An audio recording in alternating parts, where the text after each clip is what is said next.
Bonjour à tous.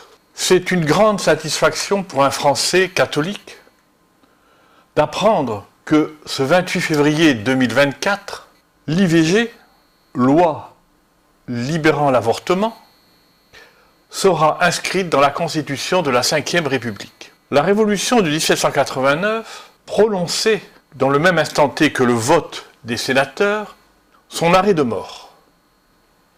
Ce gouvernement et ceux qui lui succéderont n'ont plus de légitimité, ni de légalité. En effet, une loi définit le droit, mais elle ne confère pas de légitimité à un pouvoir, quel qu'il soit. De ce fait, la loi elle-même n'a plus de légitimité, puisque le législateur n'est plus légitime. Il s'en conclut qu'elle ne définit plus le droit ni n'accorde de l'égalité. Nous sommes entrés sous le régime de la dictature qui ne dit pas son nom, mais s'exerce dans les faits. La Constitution est censée être modifiable qu'avec l'assentiment du peuple souverain, qui lui seul confère la légitimité. Le législateur, depuis le président Georges Pompidou, démontre leur mépris du peuple et leur peur pathologique de l'affronter. Depuis l'interdiction constitutionnelle faite à l'État d'emprunter sur le marché intérieur, la Constitution a confisqué le pouvoir du peuple au profit des partis politiques et des sociétés occultes, antichrétiennes et mondialistes. Un entre-soi sans honneur, excluant toute recherche du bien commun. La légitimité procède de deux concepts. Avoir offert sa vie pour défendre son peuple, respecter la loi naturelle et le droit naturel que proclament les 10 commandements. Les institutions françaises viennent d'acter leur rejet radical de la loi divine, à savoir la loi naturelle et le droit naturel. Elles se dressent en défi à Dieu. Le peuple de France est donc occupé par les puissances du mal. L'État est devenu un outil retourné contre la France. La Révolution a atteint un sommet dans le scandale du péché. La justice divine a maintenant toute sa place pour intervenir. Plus rien ne peut plus la retenir.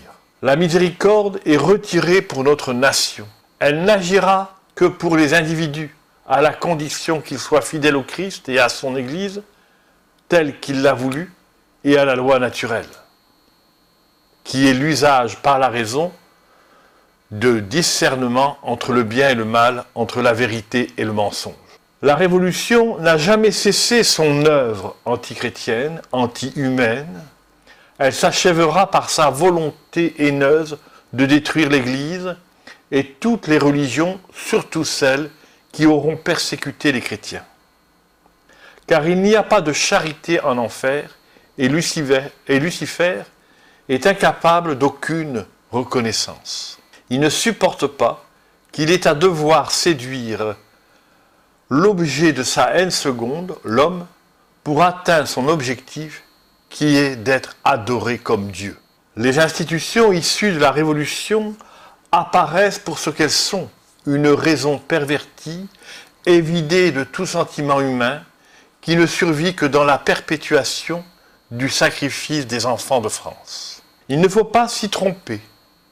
Les instigateurs de la dépénalisation de l'avortement se sont servis du faux concept du droit de disposer de son corps et d'un déversement de bons sentiments pour rendre légal le sacrifice humain.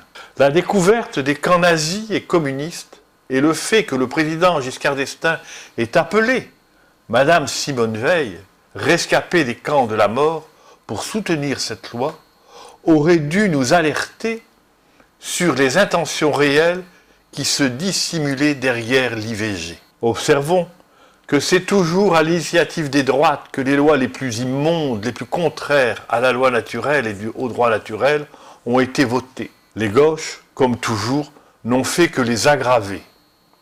Ce qui prouve que la révolution bourgeoise n'a jamais cessé son œuvre malfaisante et que son libéralisme est bien de gauche et anti-chrétien.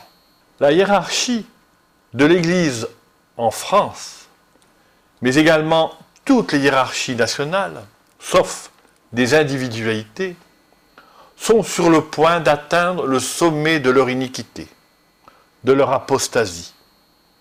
Il n'est pas sans intérêt d'observer la concomitance entre la vacance du siège de Pierre depuis la mort du pape Benoît XVI et le triomphe du relativisme dans l'Église qu'incarne le cardinal Bergoglio et la volonté des institutions françaises révolutionnaires d'aller au bout de la révolte contre Dieu et contre l'humanité.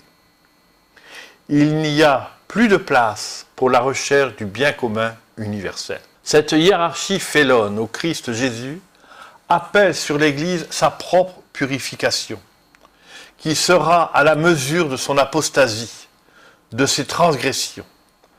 Elle n'aura pas un sort différent de celui du premier temple de Jérusalem. Et, quant au sort du second, il annonce la purification des États et des nations. Le pape Benoît XVI, n'ayant pas eu de successeur légitime, quoique mort, il demeure en possession des clés de Saint-Pierre. Aussi, il poursuit son pontificat du ciel de la gloire de Dieu. Nous ne sommes donc pas sans pape, mais il n'est plus aux commandes de son gouvernement humain. Il ne s'agit pas d'être sédévacantiste, mais de rester fidèle au Christ par son Église en acceptant tout le magistère et en adhérant à tous les actes pétriniens depuis le commencement de l'Église jusqu'à son retrait du gouvernement dit du pape défunt Benoît XVI. La place du fidèle est d'être avec Marie et Saint Jean au pied de la croix dans l'offrande et l'abandon. L'effondrement humain et social de l'Église et celui de la France ne forment qu'un. Fallait-il s'étonner du silence des évêques qui n'ont pas su ni voulu, une fois de plus, hurler, risquer leur vie, leur liberté pour la défense de la loi de Dieu? Ont-ils hurlé, risqué leur vie, leur liberté contre la loi de Wirth? Ont-ils hurlé, risqué leur vie, leur liberté contre la loi Veil? Ont-ils hurlé, risqué leur vie, leur liberté contre la loi de bioéthique qui autorise le clonage humain reproductif? Pourquoi se mettraient-ils en danger aujourd'hui? Ont-ils hurlé, risqué leur vie, leur liberté contre la violation des consciences lors de la pandémie Covid-19? Il est vrai que leur silence était assuré par l'élargissement de l'assiette de défiscalisation des dons. Il leur fallait bien nourrir leur ventre. Ils pouvaient se justifier par la prise de position hétérodoxe du cardinal Bergoglio. Un vicaire général universel, un administrateur du relativisme, au sujet de l'introduction dans la Constitution de la loi assurant la liberté d'avorter. Ils n'ont organisé ni procession ni manifestation. Ils se sont contentés d'un murmure lors de leur assemblée générale. Il serait donc conforme à la conscience du fidèle d'ignorer le denier du culte. Ils n'auront qu'à quémander leurs ressources auprès de ceux qu'ils servent avec un zèle sans honneur. Quant à la quête dominicale, puisqu'il s'agit d'un geste liturgique, donnons le minimum. Il ne parle qu'au minimum. Le défunt pape Benoît XVI fut pape empêché pour permettre au cardinal Bergoglio d'occuper illégitimement et illégalement le siège de Saint-Pierre. Le catholique fidèle à l'Église de Jésus-Christ est lui aussi empêché et doit se comporter comme tel. Il ne peut plus apporter son soutien à aucun candidat quel qu'il soit. Il se rendrait complice d'un mode de gouvernement qui méprise la loi naturelle et la loi de Dieu. S'il venait à voter, même pour un vote local ou pour le Parlement européen, il se rendrait coupable d'apostasie et ne jouirait plus de l'onction davidique. Son salut serait gravement compromis.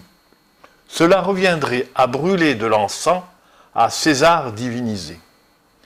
Il n'a pas à suivre les recommandations de l'évêque ni du prêtre qui lui dirait de faire son devoir de citoyen.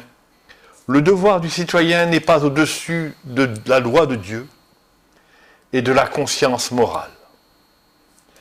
Il doit se fermer à tout ce qui favorise l'emprise maléfique de ce gouvernement et de ceux qui lui succéderont prochainement et de manière accélérée, que des porte-voix des idéologues et idéologies immondes. Qu'il soit très prudent avec l'usage des médias, qu'il ne participe à aucune manifestation de foule, qu'il privilégie les messes matinales ou en soirée, pour autant qu'il peut encore, qu'il persévère à ne pas communier sur la main, qu'il renonce à ses engagements pratiques au sein d'associations laïques ou religieuses, afin de ne pas être emporté par les puissances du malin, qu'il récite son chapelet quotidiennement et reçoive autant qu'il est encore possible les sacrements, qu'il consacre ses biens physiques, moraux, intellectuels, surnaturels et les affections légitimes quotidiennement au Père éternel, qu'il renouvelle quotidiennement sa consécration au cœur immaculé de Marie et qu'il la renouvelle lors de la messe dominicale comme action de grâce. C'est dans cette épreuve que les masques tombent et qu'apparaît le visage hideux de tous ceux qui s'opposent à la loi de Dieu, à la loi naturelle et enfin à l'humanité.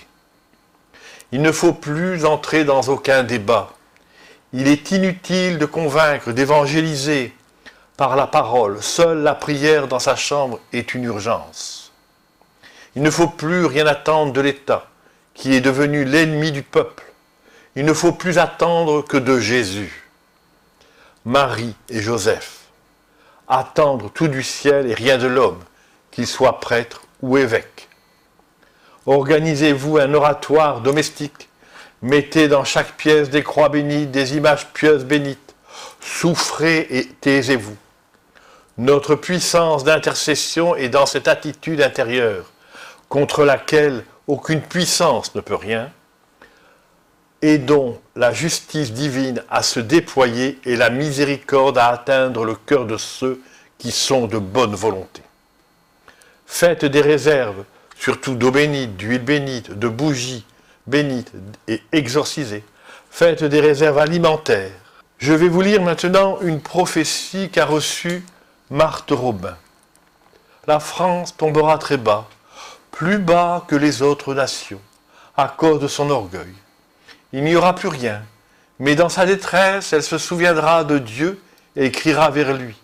Et c'est la Vierge Marie qui viendra la sauver. La France retrouvera alors sa vocation de fille aînée de l'Église. Elle sera le lieu de la grande effusion de l'Esprit Saint et elle enverra à nouveau des missionnaires dans le monde entier. Marthe Robin reçut ce message en 1936. C'est tiré d'un livre appelé « France, réveille-toi », page 178, édition L'Icône de Marie. Mes chers amis, le catholique est entré en résistance.